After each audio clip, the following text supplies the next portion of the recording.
So Hamas just unintentionally gave away the win to the Israelis.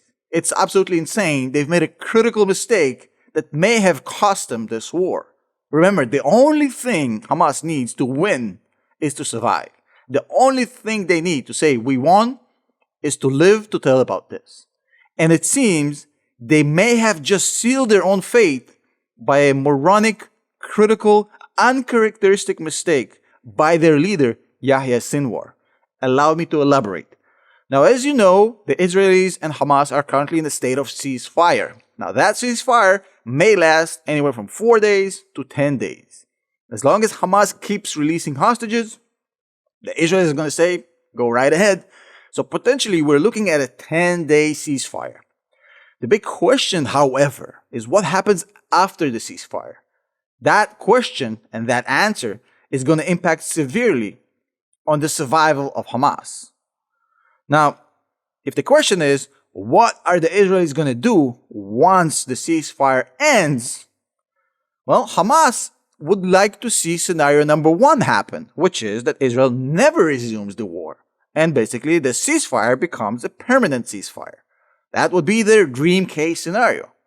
Now, Hamas can also live with a medium case scenario in which the international community, led by Qatar and Iran and some parts of the EU, basically shackle the Israelis' hands so they have to fight with one hand, essentially not allowing them to use shells and mortars and bombings and basically have the Israeli soldiers go hand-to-hand combat pretty much in Gaza. That way, they hope to make it into a Vietnam 2.0 where the Israelis are going to bleed soldiers every day and get nowhere. That is the hope of Hamas. Now, the Hamas worst case scenario is that the Israelis, after the ceasefire is over, go back to exactly where they were before it started, which is to a massive air raid campaign led by ground forces cleaning it up. Now, which one of these happens depends on which players get to call the shots. And when I say players, I mean countries. Allow me to explain. On the one hand, you have Russia, Iran, and China, who would like to see Hamas survive, but they play a very limited role. Russia and China play almost no role. Iran only has a switch, which it can flip to activate Hezbollah or not. So far, they have not. And that pretty much is where the influence on the day-to-day stuff ends. However, the other player on this side of the axis, despite flirting with the Americans and the Israelis, is Qatar, who is undoubtedly on that axis with Russia, Iran, and China. But the Qataris, unlike the other players in this axis, have a huge impact on the day-to-day and the combat and the fighting, and they have an ear with the Israelis and an ear with the US, so Qataris are a huge player in this. And the ultimate interest of Qatar is to save Hamas.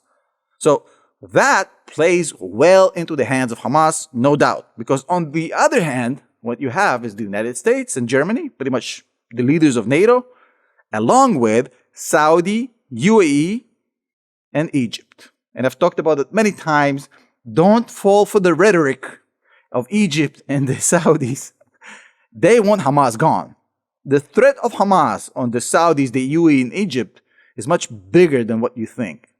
So they're totally, secretly, on the side of the US and the Israelis, along, by the way, with the Palestinian Authority, which at this point, it's unclear exactly what it is because we saw yesterday that Hamas pretty much took over parts of the West Bank by hanging 2 collaborators with Israel instead of the Palestinian authorities arresting them, which is the proper procedure when they find collaborators. So the PA, the Palestinian Authority, is totally on the side of people who are quietly hoping in the Arab world for Hamas to go away. So if we kind of divide the war map, Russia, China, Iran, and Qatar, in which Qatar basically holds the most amount of clout and shot calling, and then the US, Israel, the Gulf countries, and the PA, whatever, right? So who gets to call the shots determines what happens after the ceasefire.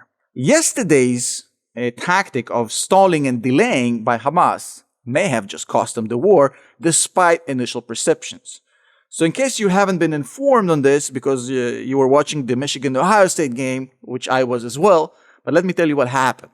So yesterday, at 4 p.m. local time, Hamas was supposed to release some hostages, but they didn't. They didn't, and they've delayed. and they've delayed them all the way to midnight for 8 hours. Now, the reason for the delay was perceived on the Israeli side as yet another power play by Yahya Sinwar, the leader of Hamas, to show to the Israelis that he's calling the shots, that he's the guy who decides exactly what happens. It's a power play to show them who's boss. And it may have been the case, but it absolutely backfired. Because what happened is that the excuse Hamas used to actually push this and delay this was the fact that the Israelis have not met the terms of the deal by not providing enough aid trucks to the north of Gaza. Now, in the north of Gaza, what happened is that there was a delay. The Israelis had to inspect every single truck out of the 100 trucks that were supposed to get there. And that delay, although being technical, was used by Hamas to stall. Now, whether Hamas didn't fully understand the technicalities of the passage of the trucks, or they knew about it and they wanted to simply power play the Israelis, it doesn't really matter. Let me explain why. Because what happened is that the Qataris started to scramble after this thing got delayed, because it's their cachet, it's their clout, it's their reputation, because they're the mediators between the Israelis and Hamas. And when Hamas basically breaks the deal, the Qataris are the ones who look bad. So Qataris start to scramble for hours, but can't get nothing done. And the reason they couldn't get nothing done is because Yahya Sinwar basically has nothing that he owes to them. Yes, they give him money. Yes, they're harboring the political leadership of Hamas, which Yahya Sinwar one doesn't listen to, couldn't care less about, and he absolutely despises them. So, yes, they harbor Khaled Mashal and they give him millions and billions, but he has plenty of money, plenty of equipment, and plenty of disrespect for the people that they're harboring. So he doesn't care if the Qataris let the Israelis kill off the political leadership of Hamas. He's the only guy who's calling the shots. So Qataris basically have no leverage over Hamas. But until yesterday, that point was not exposed because Hamas played ball with what the Qataris asked.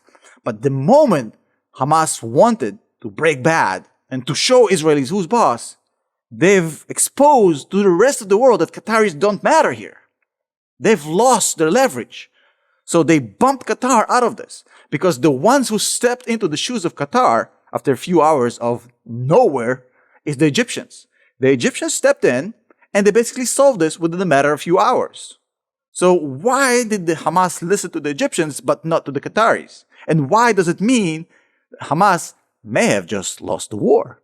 Well, look, the Egyptians, unlike Qatar, actually do have leverage, and a significant one, over Hamas. Number one, they hold the boot on the neck of Hamas. They control the only border passage that actually is active. So if they say no, 0 aid trucks go to Gaza, and they've shown their willingness and ability to do so. They control all the gasoline that goes into Gaza, and also they control the tunnels. Yes, some tunnels are still active between Gaza and Egypt. These are also the tunnels that are the life policy, the life insurance policy of Yahya Sinwar. Because unlike his talk about wanting to be a martyr and then die in the defense of, it's all crap, he's a gangster, right? So he has a life insurance policy, right? If things get too hectic, if things get too hot, he's going to escape through these tunnels to Egypt and make itself disappear. Now, it doesn't matter to the Israelis if he actually dies or, he goes away and disappears and they declare that he's dead and he's never seen again. But if the Egyptians close off these tunnels, that insurance policy goes away. So the Egyptians basically now have come out on top and replaced de facto the Qataris in this negotiation. While the Qataris may stay in front of this and may seem like they're the ones leading this, they're just a puppet right now. They're a rubber stamp. The ones who are calling the shots are the Egyptians.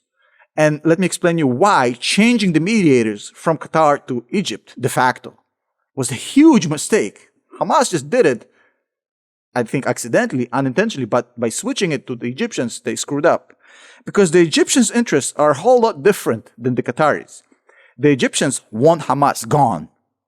Now, they want Hamas gone because Hamas is basically a branch of the Muslim Brotherhood, which is the biggest threat to the current regime of Egypt, an existential threat to the Egypt we know today, to the secular Egypt, is the Muslim Brotherhood. The Egyptians want them gone, but they would not collaborate and they would not show favoritism because they're afraid that if Hamas survives this, They're going to come back and absolutely wreak havoc in Egypt. Yes, they're going to play fair, but in their minds, in their hearts, they want Hamas gone. So right now we switched from a mediator that wants Hamas survive to a mediator that wants Hamas dead. Now, they're not going to show favoritism to Israel, number one, because of the street in Egypt, they won't like it. Number two, because they need to see Hamas dead before they actually talk about the international force and the Egyptian involvement in the solution after Hamas. I've talked about it many times. I'll mention this at the end of the video. I think that the Egyptians replacing the Qataris as the new de facto shot callers in this relationship between Israel, Hamas, and the mediator basically gives Israel the green light quietly to pick up exactly where they left. And that's horrible news for Hamas because it means we're heading to scenario number 3, the worst case scenario in which the Israelis will resume in full and destroy Hamas. And by the way, I did make a video explaining how would you know exactly when Hamas is dead by looking at the Egyptians. I'm going to put it right here. Go check out this video right now. And if you haven't yet, subscribe right here. And if you haven't yet, please consider joining as a channel member. We already have 40 new channel members that are supporting this content. Thank you so much. I'll see you in the next video.